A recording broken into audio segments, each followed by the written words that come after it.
Se você é líder que acende caminhos, pode chegar. Se você não sabe como fazer isso, vem cá que você pode aprender. Mas se mesmo assim você não quiser aprender, Pode ir embora.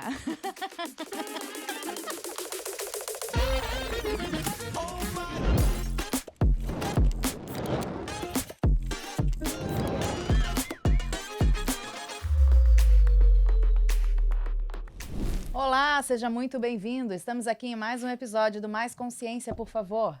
que honra! Mais um episódio do Mais Consciência e hoje nós temos a excelentíssima presença de Rui Schirman. Seja muito bem-vindo ao Mais Consciência. Muito obrigado pelo convite. Seja muito bem-vindo ao nosso podcast. É Obrigado. uma honra ter você aqui. Hoje nós vamos falar sobre liderança no associativismo e na sucessão familiar. Tema esse tão importante quando falamos na geração de legado e na participação dentro de um ambiente de liderança. Então, Suelen, vamos lá? Vamos. Mas antes de entrar nesse assunto, conta pra gente, Rui, um pouquinho da tua história, quem tu é e da tua trajetória. Bom, eu venho de uma família empresária de empreendedores, né? Desde os meus avós, né? Todos os dois, tanto de parte de mãe quanto de parte de pai, fundaram empresas, né? Empresas que existem até hoje. Né? Meu pai também iniciou, apesar de não ser o fundador e não estar, né, à frente como um acionista na época, entrou como um funcionário, mas foi o primeiro funcionário da empresa. Né? Então ele também iniciou lá, na época era uma empresa voltada a cereais e depois se transformou numa grande indústria de alimentos do país. Né? E ele ficou durante uns 30 anos, mais ou menos, nessa empresa. E depois ele resolveu se aposentar. Né? E daí, como todos dizem que quando tu se aposenta, tu vai para a beira do mar, tu compra uma pousada e fica embaixo de um coqueiro. É um ótimo plano, né? É um ótimo plano, só que nunca dá certo, né? Então ele ficou, nós abrimos 3 hotéis em Bombinhas, né? Abrimos um hotel em Balneário Camboriú e um hotel na Praia do Estaleiro. Esse hotel na Praia do Estaleiro, o meu irmão que ficou na gestão dele até hoje, né? O hotel de Balneário Camboriú nós vendemos alguns anos atrás. E os hotéis de Bombinhas nós ainda temos eles, né? São os 3 hotéis na praia de Bombinhas mesmo, na beira da praia. E daí ele chegou num determinado momento e ele disse, olha, ainda na construção do primeiro, ele chegou e disse, olha, eu não entendo muito bem desse negócio, eu acho que alguém tem que se especializar nisso e tem que buscar uma forma de administrar. Né? E daí nós fomos atrás de consultores e atrás de associações, né? E aí entrou forte essa questão do associativismo, né? A importância do associativismo, né? Como uma fonte de consulta, né? Como hoje em dia, eu vejo que ainda é pouco utilizado pelos empresários. Então, desde quando tu trabalha com teu pai? Nós iniciamos a construção em 1999, né? E em 2000 nós abrimos, né? Mas antes disso eu trabalhei na Ceval, que era a empresa que ele era diretor, e eu trabalhei também alguns anos em Itajaí, né? Na Brascarne, que era uma unidade que ficava junto ao porto. Né? Ela foi vendida hoje, se eu não me engano, ela pertence à JBS. Sim. Né? Então, na época, a empresa foi vendida, ela foi vendida para a Bunge, e depois a Bunge comprou, vendeu a parte de carnes, né, para outras empresas, e hoje a JBS que tem essa parte, que é a Seara, né, que é a marca de carne de frango. E no ramo hoteleiro, então, tu começou no ano 2000? No ano hoteleiro nós começamos em 2000, né, começamos juntos e o pai tinha muita experiência de frequentar hotéis, né, mas já aviso para quem tem ideia de fazer um hotel, é completamente diferente. Uma coisa é tu frequentar, outra coisa é tu administrar um hotel. Né? O hotel é bastante complexo porque ele tem várias atividades juntas. Né? Então a gente acaba tendo vários segmentos, várias empresas dentro de uma empresa. Né? Tem o restaurante, que é uma coisa totalmente diferente, tem a hospedagem em si, né? Tem uma manutenção muito forte, então a gente tem que ter noções até de engenharia, né? Tem que ter noções de construção civil, tem que ter, porque os problemas que acontecem são muito ligados questão de encanamento, questão de aquecimento de água, que daí um pouquinho de conhecimento de construção ajuda.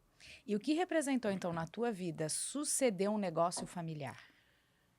Esse é um desafio, né? É um desafio e é um desafio que muitos enfrentam e é uma questão muito complexa no seguinte sentido. Geralmente, a sucessão acontece da primeira para a segunda geração. É a mais comum, né? Então, quem está sucedendo na segunda geração, que é o meu caso, tem a figura do fundador, que sempre é muito forte, né? Que sempre é muito... por natureza, para ele ter construído um negócio, né? Ele sempre é muito forte, ou seja, na forma dele agir, né? Ou como uma pessoa mesmo que tem uma informação e alguém iluminado, né? Então isso é muito comum encontrar nas empresas, nessa pessoa que é acima da média, que é diferente, né? E esse diferente acaba muitas vezes inibindo a segunda geração, né? Porque eu sempre trabalhei assim, eu sempre tratei assim, e eu sempre ganhei dinheiro dessa forma e criei vocês todos desse jeito, e agora a gente não precisa mudar, né?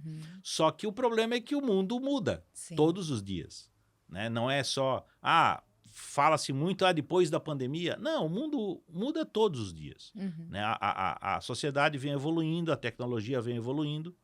Então, as coisas hoje é muito diferente administrar uma empresa do que era há 30 anos atrás, né?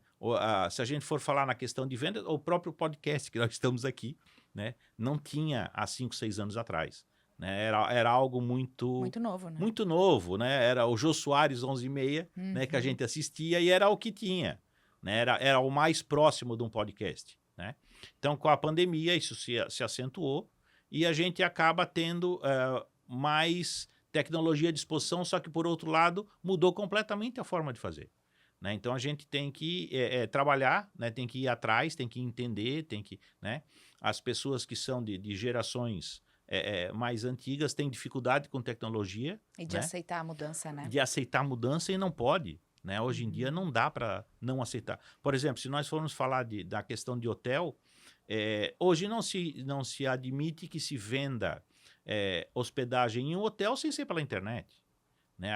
Aquela figura antiga do executivo de contas que visitava a empresa para fechar, uma grande empresa que fechava hospedagens e tal. Hoje tem sistemas que eles abrem 400 opções de agências dentro do sistema e eles escolhem o hotel que eles querem, no preço que eles querem, no momento que eles querem.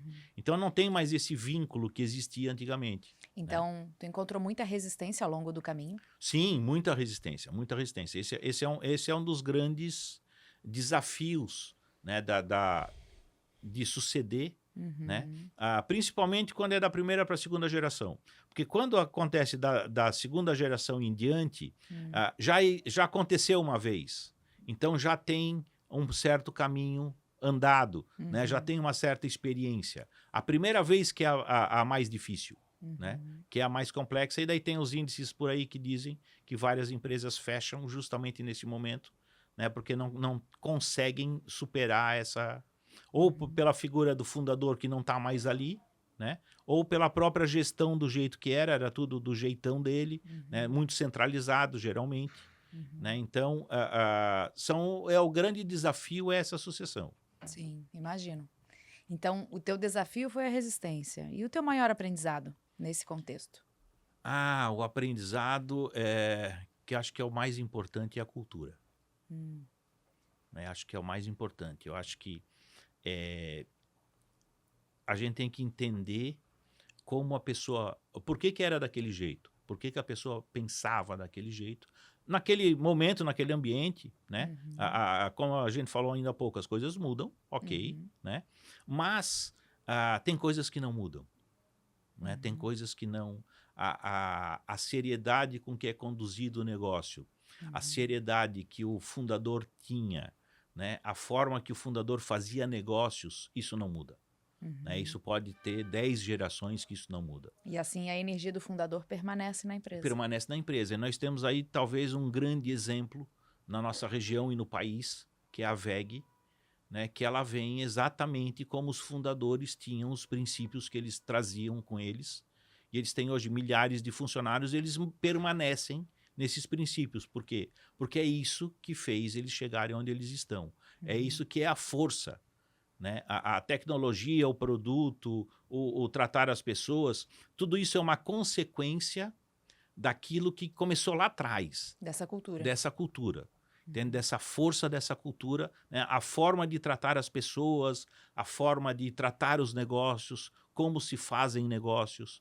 Né? Então, eu costumo dizer, eu estava esses dias numa reunião do nosso conselho, que é eu e os meus irmãos. Meu pai faleceu no início de 2025, né? Em março de 2025, então a gente está num momento de transição. Né? E eu dizia para eles o seguinte: tem coisas que não mudam.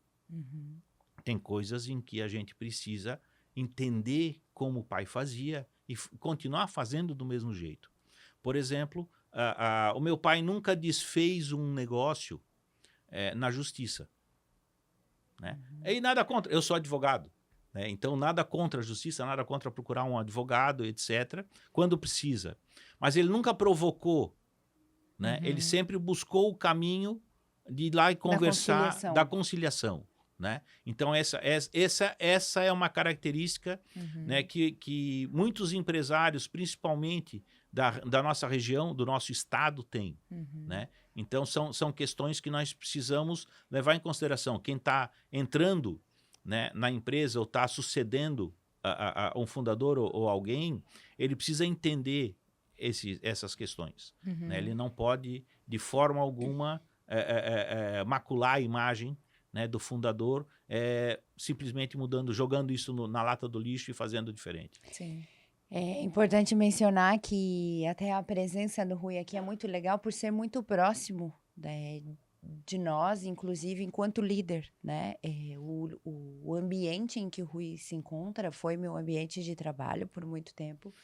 E a presença dele enquanto líder é muito forte na questão da cultura.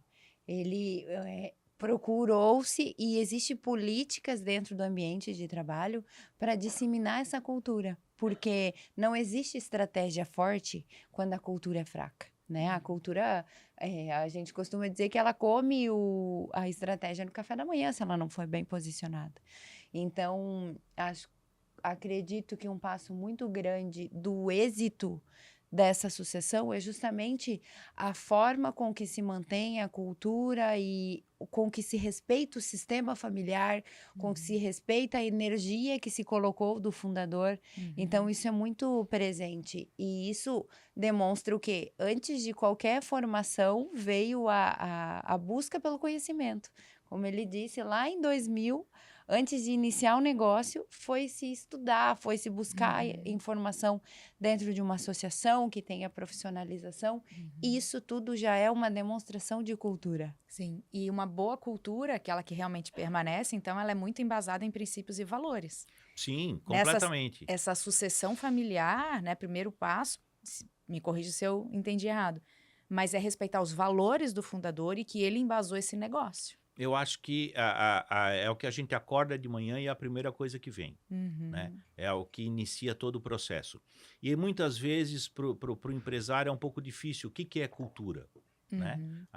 Daí vai buscar em livros, vai tentar entender, contrata um consultor para tentar entender. Né? É muito fácil. É o seu dia a dia. Né? É a forma como encara as coisas do dia a dia. Como é que eu faço negócios? Né? Como é que eu trato os funcionários? Como é que eu trato os meus fornecedores? Né? Como é que eu trato a sociedade ao redor né? da minha empresa? Né? Isso tudo é cultura. Sim, é o objetivo que se tem com aquele negócio, né? E o que embasa cada tratativa, então. Porque é muito fácil se falar de cultura, mas sem pensar exatamente o que é a cultura. O que é a cultura, né? Sei lá, bota a cabeça do travesseiro e pensa. Né? No meu caso, como é que meu pai tratava os funcionários? Né? Como é que meu pai... Eu lembro, ele teve milhares de funcionários ao comando dele.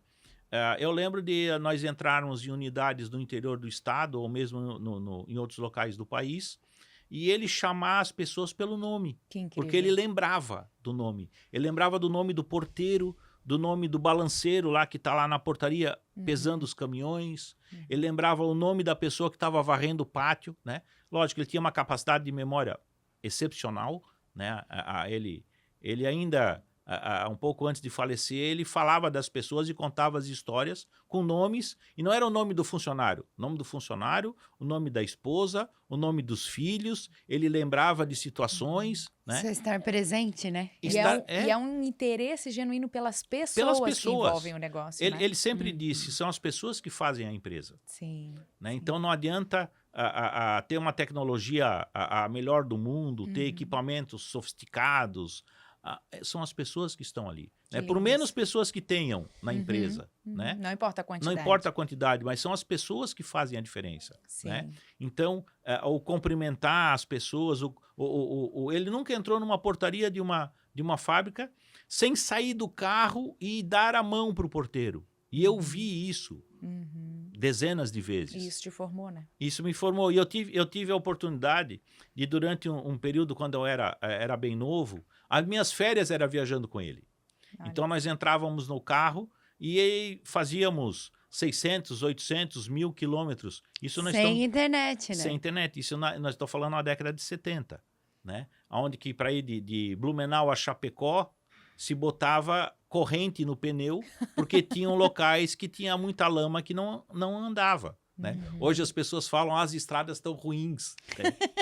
Eles não sabem o que eram estradas ruins. É na prática aprender que isso não é um termo técnico, né? É emocional, é relacional. Sim, e que tratar bem as pessoas não é um mero slogan da empresa, é Não. uma vivência prática do dia a dia, né? E ele era assim, né? Ao redor dele, agora quando ele faleceu, ao redor dele, tinham pelo menos 5, 6 funcionários com 30 anos de relação com ele. Né? Tanto dentro de casa quanto na empresa. Né? Então, ele sempre teve uma relação, né, muito grande. Né? No velório dele, eu tive a oportunidade de encontrar pessoas que eu não imaginei que estivessem lá. Né? Quando a gente fala dessa entrega, a gente percebe por qual motivo ele foi lá na hotelaria para um fim de carreira, por conta de que a hotelaria é isso, você entrega o teu bem-querer, tua hospitalidade, o teu bem-receber. É o tratar bem as pessoas. E como vocês tratam hoje isso? Como passa de colaborador para colaborador? Como você, eu sei que presidente atual ainda do grupo, né, de vocês, de empresas, também presidente hoje, conselheiro do conselho da Associação Brasileira da Indústria de Hotéis, então você à frente de tantos movimentos, como você utiliza disso para que passe de funcionário para funcionário? Porque eu também sei que na sua empresa se chamam os colaboradores pelo nome, que isso é uma tratativa muito importante. Então, qual é o segredo? Eu não tenho a capacidade de memória que o pai tinha, né? Mas eu sei o nome de muitos colaboradores nossos, né? Nós temos mais de 150 colaboradores e eu sei da grande maioria deles, com certeza, e conheço famílias e etc. Então, é uma relação que se faz, né? E não é uma relação aonde não existe a entrega do trabalho, não. É uma relação mais com responsabilidade, né? Não a gente via muito isso, principalmente no passado, as empresas onde tinham pessoas que ficavam muito próximas do fundador, né? E acabavam se aproveitando disso e tendo isso, né, como uma vantagem, né? Hoje em dia, tu tens medições, tu tens indicadores, eles têm que entregar o trabalho deles, né? Mas isso não significa que tu não possa conhecê-los. Humanizar, né? A relação. Humanizar a relação. Tu não precisa levar eles para casa para um jantar, né? Não é uma relação pessoal, né? Mas é uma relação de respeito. Sim. É uma relação de respeito e como toda pessoa merece ser bem tratada e principalmente tem algumas questões que valem a pena. Por exemplo, tem um filho doente, né? Num determinado momento adoeceu o filho, tu grava o nome do filho, daqui a, sei lá, a um tempinho, como é que está o filho, né? Como é que está a esposa que não estava bem, né? E isso é importante para o funcionário, porque ele se sente também respeitado, né? Acho que o principal é respeito, né? E além do respeito, eu imagino que o funcionário se sinta pertencente àquilo. Pertencente. E quando tem um senso de pertencimento, ele se engaja muito mais no negócio. Eu tô passando por um momento delicado do ponto de vista profissional, porque há 25 anos que eu venho trabalhando na empresa, né? E hoje eu sou o presidente do grupo, mas nós estamos numa transição agora com os meus irmãos, né? E os meus irmãos estão assumindo, né, essas funções, e eu estou me afastando da empresa, permanecendo somente como conselheiro e sócio, né? E não mais como executivo no dia a dia, né? Então, esse momento agora é delicado, porque tem muitas pessoas com uma relação muito grande, né? Tem pessoas com mais de 20 anos trabalhando conosco, né? E daí, então, de vez em quando a gente passa, tá um triste no canto, tá outro meio chorando no outro canto, daí tu vai lá, abraça, tu diz, não, eu não vou embora, eu só não vou estar aqui todo dia, é diferente, né? Então, é uma questão de ter essa... Isso mostra também, é um termômetro, né, que deu certo, né? O que nós fizemos deu certo, né? O que nós fizemos por quê? Porque é uma equipe, né? Porque não existe eu que fiz, não. Eu tive uma diretora que me auxiliou muito, né? Eu tive pessoas que me ajudaram muito, né? Nós conseguimos formar uma equipe hoje de gestão muito bacana, a melhor equipe que nós já tivemos nos 25 anos, né? Então é um momento muito legal na empresa, né? É um momento muito bom. A hotelaria, o turismo no estado é bem visto, né? Hoje é uma atividade econômica que responde por algo como 12% ou 13% da geração de riqueza do estado. Então, é uma atividade econômica muito importante, né? E nós, não só na empresa, como eu consegui... Primeiro, eu busquei na associação, né, que é a ABIH, eu primeiro fui lá buscar informação. Quando nós abrimos... As empresas do pai disse, agora vai lá para entender como é que toca esse negócio, porque eu não faço ideia. Quando ele viu que não era só o lado do hóspede... Só sentar no coqueiro? Que tinha que olhar da porta para dentro, né? E daí ele disse, vai lá buscar para ver como é que se faz isso. E eu fui até a BIH em Santa Catarina, fui muito bem recebido, e é uma entidade com uma característica muito legal, porque realmente se forma uma amizade, né? Eu tenho grandes amigos lá dentro hoje, então eu fui lá buscar as informações e abriram hotéis para mim. Concorrente? Não tem nada de concorrente. Abriram hotéis, visita técnica, visitei vários hotéis, né? Em Florianópolis visitei vários. E daí pude ter a experiência e entender como faziam, etc. e tal. Então isso naquele início, né? E hoje eu estou numa outra função, né? Eu fui presidente da entidade, presidente executivo durante 4 anos, e hoje eu sou o presidente do conselho, e hoje eu que estou fornecendo as informações, né? Hoje a gente recebeu várias visitas técnicas na Vila do Farol, né? Para eles virem conhecer como é que faz, né?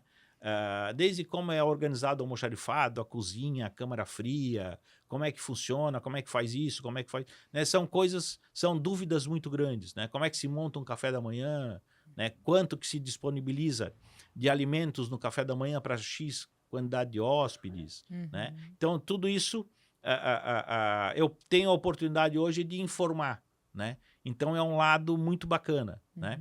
E também, e daí eu parti agora nessa mudança aí de carreira, né? Que não é bem uma mudança de carreira, porque eu permaneço muito próximo ao que eu vinha fazendo até hoje, mas que foi a consultoria que nós temos. Nós estamos focando ela na gestão hoteleira, não só na gestão hoteleira, na gestão de pessoas, etc. Mas como é a minha base, a gestão hoteleira, né? Eu muito forte nessa gestão. Então, já estamos colaborando com alguns hotéis, né, para auxiliar na gestão e para modernizar nessa gestão e entender também essa fase de mudança de geração, né? De sucessão, também trabalhar nesses hotéis, nessa sucessão. Então, assim, como é que tu resume e explica o que representou na tua vida o associativismo? Foi importantíssimo, porque num primeiro momento, sabe aquela hora que tu tá meio desesperado, que tu olha pro lado assim, e agora para onde que eu corro? Como é que eu faço uma reserva? Como é que eu monto um mapa de reservas, né? Eu cheguei a montar mapa de reserva no Excel, né? Coisa quase num papel de pão. Né? Não era num papel de pão porque eu gosto muito de informática, então eu fui para o Excel. Né? Mas se não teria sido num papel de pão, né? Papel milimetrado ali com régua fazendo. E daí depois conheci softwares hoteleiros e comecei a entender como é que funcionava e tal. Então, esse momento eu entendi que a associação é um local para te buscar informações, para tu ter um relacionamento, network. E eu estou falando aí, a associação não é só uma associação, uma entidade de classe, né? A associação comercial do seu município, né? A associação comercial é uma fonte de informações, né? É uma fonte de clientes, né? É uma forma de se relacionar naquele meio, né? É uma forma de ter outros clientes e conhecer as pessoas, né? E ver quais são os problemas que acontecem. Né? Porque muitas vezes os problemas de uma empresa são da mesma de outra empresa igual, só que às vezes ramos diferentes, né? A associação também possibilita um contato com os poderes públicos com mais força, né? Então, por exemplo, para se sentar com o governador de estado, dificilmente um empresário de uma empresa simplesmente consegue chegar lá, né? Mas um presidente de uma associação consegue. Né? Então, às vezes, tem um pedido à prefeitura, a própria Câmara dos Deputados hoje, o governo federal, né? Nós temos a BIH Nacional, que faz um belo trabalho e um excelente trabalho de representar a hotelaria junto ao Congresso Nacional. Né? Então, nós temos aí várias formas de que a associação pode auxiliar. Né? Então, a associação sanou teu desespero lá atrás e hoje tu tá do outro lado ajudando quem tá chegando. Hoje eu tô ajudando quem tá desesperado. Às vezes eu olho para a Danisa e digo assim, eu já passei por isso. Eu já vi, eu já sei o frio da barriga que ele tem, porque eu já tive esse frio da barriga. E já sei como ajudar daí. Já sei como ajudar. Eu costumo dizer que sou muito honrada em participar de tudo e toda vez que ouço o Rui falar e como participo disso, vejo verdade, é que justamente esse circuito de retroalimentação, né? Eu falo para o Rui que ele não é só bom em fazer equipes, mas em fazer equipes boas, por conta nos últimos 7 anos que acompanhei, vejo a crescente em todos os índices, né? O trabalhar com ele é desafiador porque são muito KPIs, tudo é indicador, tudo, né? É uma administração profissionalizada e por isso posso dizer que afirmar isso, que são resultados concretos, que são os maiores faturamentos para hotéis independentes. Eu que trabalho nessa área te digo que é fora da curva. Tem índices de contratação, índices laborais fora da curva, inclusive investimentos em endomarketing e em políticas internas também, que foram não como o mercado dizia, já foi um investimento em pessoas. Então, esses resultados que se colhem através do Grupo Vila do Farol, que hoje é uma empresa tão consolidada num destino, e que por ser um hotel independente, ele recebe pessoas do Brasil inteiro como destino final, mas isso é um resultado do que ele se faz, do que ele faz enquanto administrador. Então, essa essência que ele fala tanto do seu fundador, do nosso fundador, né, do pai, veio trazida em ações que prosperaram. E isso demonstra que são maior faturamento, com o menor número de pessoas dentro da equipe que já se teve numa entrega de temporada, e também com maior índice de pesquisa de satisfação, que é o índice de NPS, que se mede tanto dentro da hotelaria, porque lá quando eu falo que você entrega, por exemplo, um quarto bem arrumado, tu não depende só do quarto bem arrumado, tu depende da qualidade de vida daquela prestadora de serviço, daquela camareira, lá dentro da casa dela, porque ela precisou amanhecer bem. Então, é uma política muito maior, não só o que acontece dentro dos quartos hoteleiros. Então, isso fica também... Tem o livro Disruptivo, que através de mim, em coautoria, são 34 empreendedores que que pensaram fora da caixa e tomaram decisões fora da curva.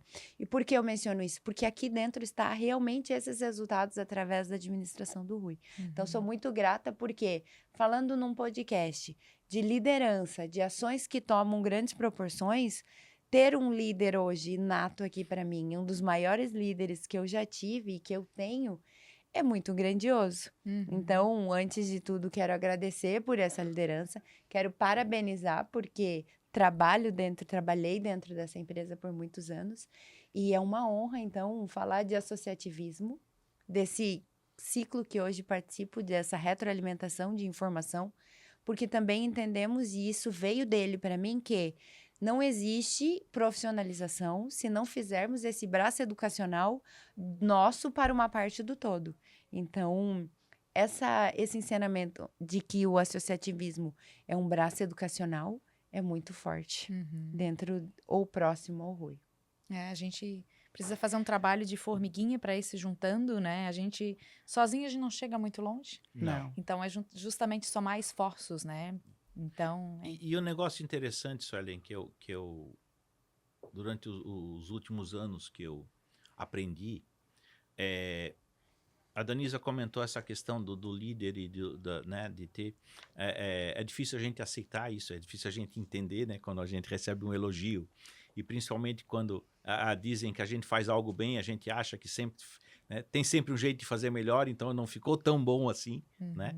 Mas eu venho nos últimos anos pensando um pouco e estudando um pouco.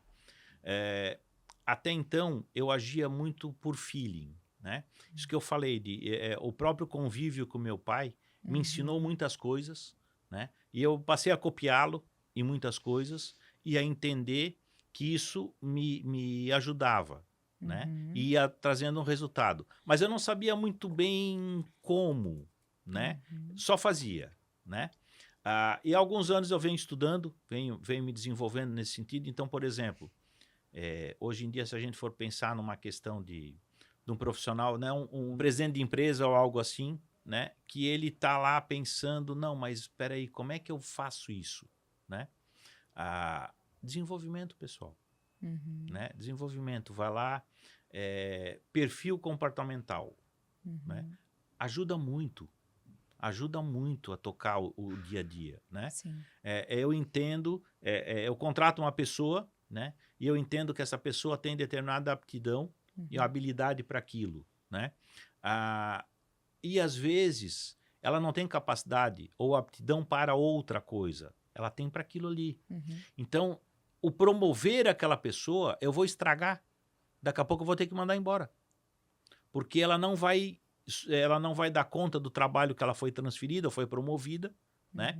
Por quê? Porque aquilo ali não é O mais adequado ao o perfil mais adequado dela. ao perfil dela, né? E tá tudo certo. Não é problema, não é erro, não é defeito, não, tá tudo certo, né? Tem gente que gosta de tocar instrumento, tem gente que gosta de ler, né? E tá tudo certo. Tem gente que gosta de pescar, como a gente gosta de pescar e tal, né? Já vem uma tradição aí de família. Então, e tá tudo certo. Tem gente que diz, não, ficar lá pescando, sai no mar, vai lá, passa mal e não pega peixe, mas tem uma terapia envolvida ali, né? Naquela atividade. Então, e tá tudo certo, né? As pessoas são diferentes. Entender de gente é importante. Entender de gente, né? Aí que tá o ponto, entender o porquê que a pessoa é assim, né? Entender de comportamento De comportamento. Eu não preciso entrar na vida pessoal do funcionário para entender. Não, eu entendo o comportamento dele. Uma das coisas que aqui no podcast a gente fala muito é sobre mais consciência. E os nossos entrevistados contam um pouquinho como fazem para ter mais consciência nos negócios, nas suas tomadas de decisões. Rui Schirman, o que você faz? Qual é o seu hábito de autoconhecimento? Ou o que você busca para ter essa consciência? Porque esse processo em você é muito forte. Então, conta um pouquinho, divide aí o que você faz para ter mais consciência. Eu tenho uma facilidade eu sou muito observador, né? Então eu tenho essa característica. Eu brinco, às vezes, com a Danisa, que eu entro num restaurante e em 2 ou 3 minutos eu entendo o processo do restaurante. De onde sai a comida, para onde vai o prato sujo, quem é o garçom, quem é que leva a bebida. Eu entendo facilmente. Então eu tenho uma capacidade de compreensão muito forte. Então eu observo muito, né? Sou muito observador. E isso me leva a não só observar, mas a pensar sobre aquilo que eu observei, né? E talvez isso me ajude, né, a criar uma consciência, né, daquele ambiente e entender um pouco mais daquele momento ali. Eu venho, nos últimos anos, estudando um pouco, né, lendo, sem dúvida nenhuma, a religiosidade auxilia, né? E não é uma religiosidade, por exemplo, eu não sou de ir à missa com frequência, né? Vou de vez em quando, mas não com uma frequência assim que as pessoas vão toda semana, né? Eu não tenho esse hábito, né? Mas eu leio, eu converso, eu ouço podcasts, né? Eu ouço mensagens de determinadas pessoas que eu acho que são interessantes. Você vem trabalhando a sua espiritualidade, Venho então. trabalhando a minha espiritualidade. Venho. E isso ajuda muito, né? Muito, muito. Dá muito mais, não só presença, mas nos deixa mais calmos e mais centrados, né? E para tratar os problemas do dia a dia, né? Porque os problemas vão vir. Sim. Né? Isso é fato. E te dá ainda mais habilidade para lidar com pessoas. Sim. Lapida ainda mais. Lapida. Né? Então a gente consegue ir entendendo o que está acontecendo, né? E porque fica mais fácil observar, sabe? Fica mais fácil compreender. E eu acho que isso é uma necessidade nos dias atuais, né? Da gente entender. E uma outra questão que é muito importante, que está muito relacionado com a consciência, é ouvir, né? Ouça as pessoas, né? Ouça. Encontrou o vizinho no elevador, ouve o que ele está dizendo, só ouve. Às vezes é o que ele precisa, só que alguém ouça ele aquele dia, né? Então, a gente consegue entender as dores e entender o que as pessoas estão pensando, né? Entender qual é como olham determinada situação, né? Nós temos aqui o livro em cima da mesa, cada um de nós três aqui está olhando de um ângulo diferente. Se nós formos descrever esse livro, cada um vai descrever de uma forma diferente, né? Então, e assim é a vida, né? Cada um observa do seu ponto de vista, né? Então, situações que para mim foram de um jeito, para o meu filho não foi daquele jeito, né? Então eu tenho que ouvir o que ele tem a dizer daquela situação, né? Filho, naquela não, pai, achei que aqui o pai fez isso, o pai fez aquilo, né? Então, como eu tenho filhos mais velhos e filhos mais novos, eu tenho essa dádiva de Deus de poder corrigir os erros que eu fiz com os grandes, né? Poder aplicar nos menores a correção, né? Então, é muito... o principal é a gente parar, pensar, né? Tem que ter um momento lá para... De escuta interna também. De escuta interna, para refletir, para pensar, né? Tem pessoas que fazem isso no banho, né? Tem pessoas que gostam de caminhar ao ar livre junto à natureza, né? Ache a sua forma de fazer. Legal. Né? Mas faça. Mais faça. Mais faça. Tem empresas que acreditam no nosso potencial, você é uma delas, enquanto Schirman Consult, é uma honra termos então esse apoio, né? A Schirman Consult nasce aí para apoiar empresas que acreditam também no potencial das pessoas e desenvolvem clareza e negócios mais sustentáveis. Então, mais uma vez eu te agradeço por apoiar esse podcast e por estar aqui conosco nessa entrevista e com tantos insights. E outra empresa que nos escuta e nos apoia é a Potencializar Treinamentos, que é uma empresa que busca acordar, despertar o potencial humano através de palestras, treinamentos e mentorias, está aqui nos apoiando também. Eu acho que essa questão toda é muito importante, Suelen, pelo seguinte, muitas vezes os empresários pensam, né, nas questões técnicas para desenvolver bem a sua necessidade, né?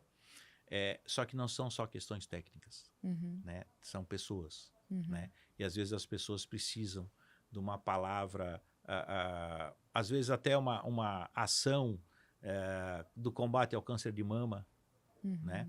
Às vezes tem um familiar ou tem a própria pessoa que passou. Nós tivemos uma experiência na empresa que nós tivemos uma palestra agora em outubro, e uma pessoa, né, uma colaboradora nossa estava passando por um tratamento, né, fez a cirurgia e estava no meio de um tratamento, né, Então, é uma questão de... às vezes, a gente nem sabe o porquê a gente está falando ou o que vai acontecer com aquilo, né?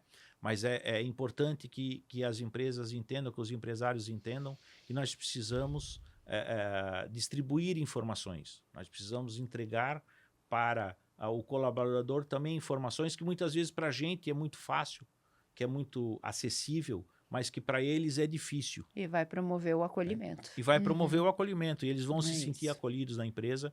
E nós estamos passando por uma fase que eu acho que não é uma fase passageira, que eu entendo que seja uma fase duradoura, que é da falta de mão de obra. E eu acho que essa questão, essa falta de mão de obra, tem uma série de motivos, né?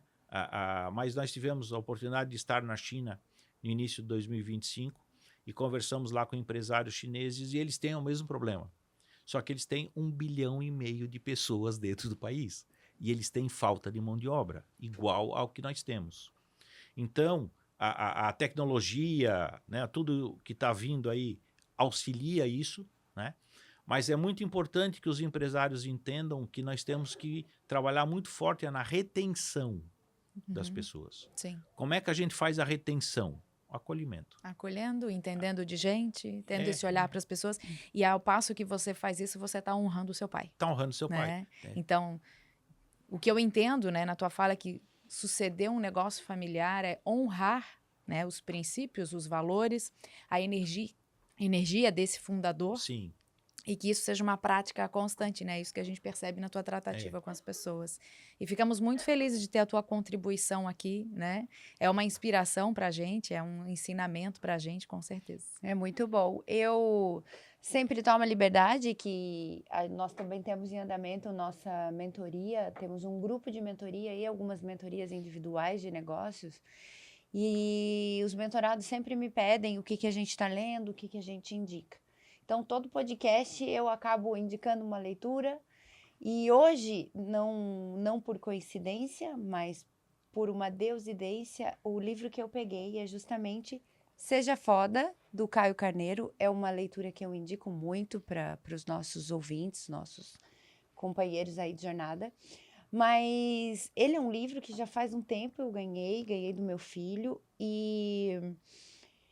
é uma leitura fácil, acessível, mas de muita contribuição. E por que eu tomo a liberdade? Porque tem uma das cartas no final, que é uma conclusão final, fala sobre um manifesto. E que a gente deve reconhecer pessoas foda, que o mundo precisa. E você é uma dessas pessoas. Então, não é o acaso, você é uma pessoa bem foda no teu trabalho e como pessoa mesmo. Então, obrigada por essa oportunidade de eu poder falar desse livro, indicar esse livro, você estando aqui conosco. Muito obrigada pela tua participação, pela tua colaboração de vida como líder e como motivador de pessoas. Eu que agradeço. E quero deixar com você, então, a nossa lembrança, o nosso presente do Mais Consciência, por favor, né? Que é a vela que acende caminhos. A gente trabalha justamente com essa ideia que um verdadeiro líder, ele acende caminhos, né? E você vem acendendo o caminho de muitas pessoas, assim como acenderam para ti lá atrás. Sim. Muito obrigada. Volte sempre, venha mais vezes, quando quiser. O podcast está aberto para você. Obrigado. A você, continue nos ouvindo, continue nos seguindo. É uma honra tê-los conosco. Curta, siga-nos nas redes sociais e compartilhe este episódio com aquela pessoa que vai ser contribuição. Mais consciência, por favor. Mais consciência e até mais.